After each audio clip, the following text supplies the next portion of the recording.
ब्रेकनंतर एक धक्कादायक बातमी अशी की शालेय पोषण आहार योजनेअंतर्गत सरकारी शाळेतल्या लाखो विद्यार्थ्यांना खिचडीचं वाटप केलं जातं। मात्र त्या खिचडीच्या नावाखाली तुमच्या मुलांच्या ताटात विष वाढलं जात असेल तर हा प्रश्न विचारण्याचं कारण म्हणजे नांदेडमधल्या जिल्हा परिषदेच्या शाळेतल्या खिचडीमध्ये चक्क मेलेला साप सापडलाय। काय आहे हा धक्कादायक प्रकार, पाहूयात हा रिपोर्ट। चिमुकल्यांसाठी शिजवलेल्या खिचडीत साप, शालेय पोषण आहारात हलगर्जीपणाचं विष, चिमुकल्यांच्या जीवाशी खेळणाऱ्याला शिक्षा कधी? खिचडीनं भरलेल्या या पिशवीकडे जरा निरखून पहा। चक्क सापासह शिजवण्यात आलेली खिचडी 1ली ते 6वी पर्यंतच्या विद्यार्थ्यांना वाढण्यात आली होती। मात्र वेळीच खिचडीतला मेलेला साप विद्यार्थ्यांच्या नजरेस पडल्यानं मोठा अनर्थ टळला। हलगर्जीपणाचा कळस गाठणारा हा प्रकार घडलाय नांदेडच्या हदगाव तालुक्यातल्या गारगव्हाण गावातल्या जिल्हा परिषदेच्या शाळेत।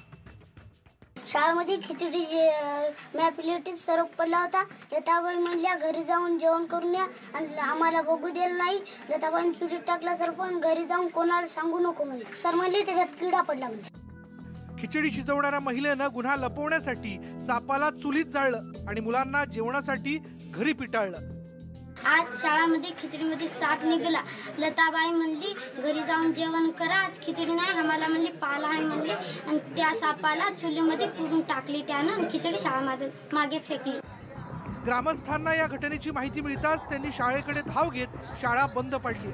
जोपर्यंत या प्रकरणातील बेजबाबदार व्यक्तींना शिक्षा होत नाही तोपर्यंत शाळा सुरू करू देणार नाही असा आक्रमक पवित्रा ग्रामस्थांनी घेतला। पूर्ण याचा छेडा लागेपर्यंत आम्ही गावकऱ्याचं असं म्हणणं चाललंय की पूर्ण शाळाच बंद ठेवायची। दोषीवर कारवाई होणार नाही, की योग्य न्याय मिळाला नाही तोपर्यंत आम्ही ही शाळा पूर्ण बंद ठेवू। कोणी आलं होतं का सर इथं? केंद्रप्रमुख साहेब आले ते, त्यांनी कसं काय झालं असं विचारणा केली। आता त्यांना लेखी द्यायचं, त्यांनी खिचडीवाल्या बाईचं स्टेटमेंट नेलं। नांदेडचे पालकमंत्री रामदास कदम यांनी संबंधित प्रकरणावर गुन्हा दाखल करण्याचे आदेश दिलेत। ताबडतोब आजच्या आज या घटनेची चौकशी करायला लावू आणि त्याच्यामध्ये जे कोण दोषी असतील तर त्यांच्यावर गंभीर कारवाई करण्याचे आदेश देण्यात येतील। लहान विद्यार्थ्यांच्या जीवनाशी खेळ खेळण्याचा कोणालाही अधिकार नाही। सरकारी शाळेत जाणाऱ्या लाखो विद्यार्थ्यांना शालेय पोषण आहाराअंतर्गत खिचडीचं वाटप केलं जातं। मात्र खिचडीच्या नावाखाली मुलांच्या पोटात साप आणि अळ्या ढकलल्या जात असतील तर ही गंभीर बाब आहे। मुजीब शेख, न्यूज 18 लोकमत, नांदेड।